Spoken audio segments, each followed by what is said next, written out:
Hey guys, Pajama Prepper here, welcome back. In this video, I want to talk about cordage, and we're going to mainly talk about why 550 paracord is so awesome. There are a lot of different types of rope and cordage out there, string and all that, like twine. Then you can get stuff like this twisted nylon rope. You can get this from Walmart. There's 100 feet of it in a nice plastic holder. That's not that expensive. You can get tether cord like this. This is County Com tether cord. I love using this stuff for my key fobs or fixing zipper pulls and toggles because it's not very thick and it's really easy to work with. And then for other applications, where cordage might not be the best choice, fishing line or fishing leader. This is just some Cajun line. I've got like a big spool of like bulk 20-pound test monofilament. I do a lot of fishing, so I've got bulk spools of all sorts of stuff. And I just brought this one up because it was easy to get on my on one of my shelves. This is 40-pound test Cajun wire, or excuse me, Cajun line.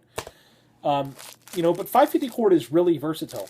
It has, a break strength of 550 pounds, and if you double it up, which means if you take one length like this, and if you have to attach it to something instead of attaching it up here, if you took this, double it up, and attached it up there, you've now doubled that strength, so 550 times 2. And then if you did it again, 550 times 3, etc., etc. So it's really strong. And for what you get, usually this stuff only costs like 10 to 20 cents a foot. So, like this stuff here, I sell this for $6.99 a hank. And it weighs 3.50 ounces according to my scale here. Let's see if I can show you. Oh, yeah, it might not be able to. Let's see.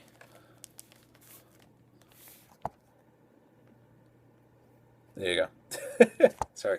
But, so it's definitely, for what it's worth, cost-wise, weight-wise, it's very compact as well. That's definitely a plus.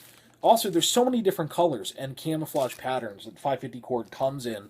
It's almost like you could have your favorite color. You can find paracord in your favorite color. Some of the uses that I've used paracord for, replacing shoelaces. I wear some of my boots, like I just wear them to hell. I don't even know if my 511 ones are up here. No, they're downstairs. But sometimes they're under my desk. I'll take them off. But I used them for replacing shoelaces. I've used this for making gun slings. I've used this for, securing stuff in the basement. I've used this with a winch and pulley for lifting stuff up to get it in my roof rack if it's too heavy for me to lift by hand and I have to use it by myself. So I've done a lot of stuff with this. A few years ago, a buddy of mine, CJ, we went hiking in Quinnipiac State Forest. Some of you know where that is. And Sleeping Giant and all that, where the castle and all that.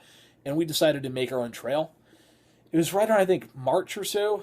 I don't know. I think it was March or not. Yeah, because it was still snowing, so it was March. And we're fucking hiking, right? Check this out.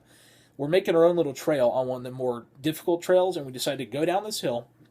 Hills like this, and it's all snowy, icy, and there's rocks at the bottom because it's a quarry. Took some paracord, looped it around a tree, and I looped it through I had my rigger's belt on with my figure eight descender, and I just slid on my butt down the snow, and then CJ held on to it when he went down and did it, and then I just collected it, wrapped it back up my arm, and threw it in my pack. So I've used this for a controlled descent down a hill that's too steep and too dangerous to just walk down. I've used this also to winch a car. I tied this around the sway bar of my Kia Sorento once, and I had to pull somebody out of a snowbank.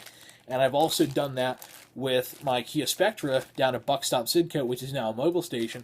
A Chevy S10 was trying to pull in there, got stuck in a snowbank. And I attached this, not the same type, but I attached 550 paracord to the square bolt that the trunk latch on the trunk connects to.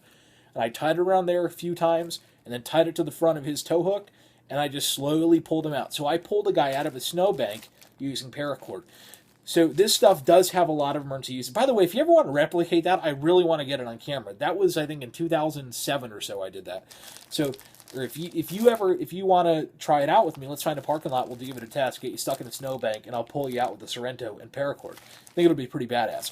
But I'm telling you, like, this stuff is a very good cordage. Every prepper needs to have at least 50 feet of it in their bag. I keep in my 72-hour pack. I keep a hank of 50 feet of it. I also have my EDC 50 feet of 325 UST paracord. You saw that in that other one. I also have in my car 200 feet of it on one of those big orange like electrical cord organizers. It kind of looks like this. I have one of those in the car with it. It's definitely a staple in my EDC, in my bug out bag, in all of my preps.